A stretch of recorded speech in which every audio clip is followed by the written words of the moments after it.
هي السلام نوادي حديث كركينات وصادق والدنيا جين sida caadada ahayd aad isbuuc walba nooga barateen inaan hal video idiin soo dhigno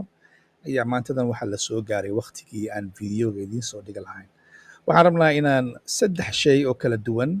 midba midka kale uu ku qeexayo inaan xagga kale idinku soo tabino sida caadada ahayd mar walba waxaad nooga barateen itusoo itaabsi waxa loo yaqaano ganacsigeennana wuxuu ku salaysan yahay bulshada Soomaaliyeed inaan tusino meelaha ay mugdiga ku jiraan inaan u bayaanino oo ay lacag ka samayn karaan waagaag without further ado annagoo aanan sii gaagaabin hadalka waxaan rabnaa inaan idin tusno maanta waxaan rabnaa inaan idinla wadaagno waagaag marka ugu horreysa waxaan ka bilaabaynaa meesha loo yaqaano Walmart waxaan ku aragnaa saabuun la yiraahdo body wash oo la yiraahdo Dove cinnamon pumpkin waxaa xagga kan la iibinayaa $6.97 waxaad helaysaa free shipping marka lagu soo diro alaabtan waxay ka kooban tahay 20 ounce 59 milligram sidaa ku arkaysaan sawirkan xaggan saaran waxaan rabnaa inaan idin tusiyo meelaha kale waxa ay ka yihiin waxyaabaha annaga expertiga aan ku nahay meel alaab ka raqiisa meelaha kale qaaliga ku ah maalin walba aan ku gada jirno ayaan rabnaa inaan tusinaa haddana waxaan eegaynaa meesha loo yaqaano Amazon titlekii aan soo qaadanay alaabtii xaggan kan waa arkaysaan waa isla iyadii xagga waxaa ku qoran cinnamon pumpkin pie alaabtii xagga kusoo arkaynay mid ka mid ayaan ku dhufanaynaa xaggan waxaan ku aragnaa productigii isla xaggaan kusoo aragnay cinnamon pumpkin 20 floor 051 ounce waxaa pricekan xagga ku qoran waxa loo yaqaano $29.99 Walmart ka soo qaad xaggan soo geli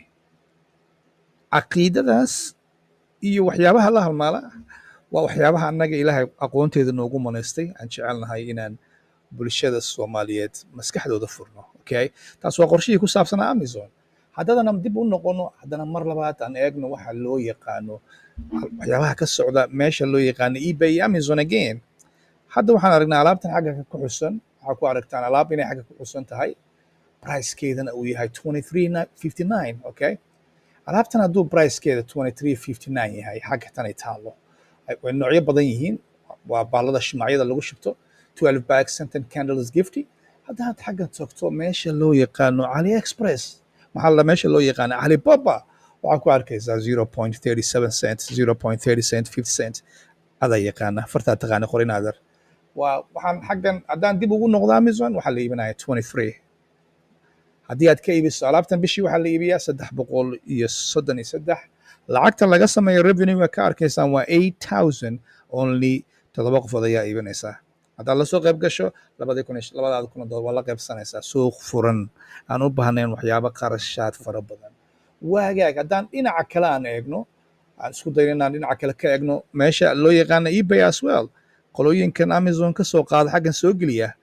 $37 xagga ayay ku iibinayaan faa'iidadooda ayagana xaggaa waxay ka raadin $8 ama $6 waxa loo yaqaano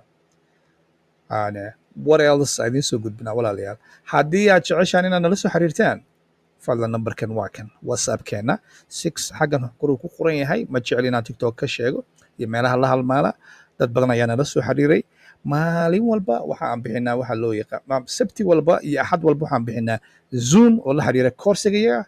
haddaad xiisaynaysaa inaad koorsigeena ka soo qayb gashaan haddaadan xiisaynayn waa salaamantiin sabti walba xaggan naga eega si aad uga faa'iidaysataan macluumaadyadan aan xagga kusoo tabino again waa Saadiq Wadani asxaabtiisa idin leh hey walaalayaal inta xooga shaqayn lahaa maskaxda ha shaqayso maalinta idin wacnaa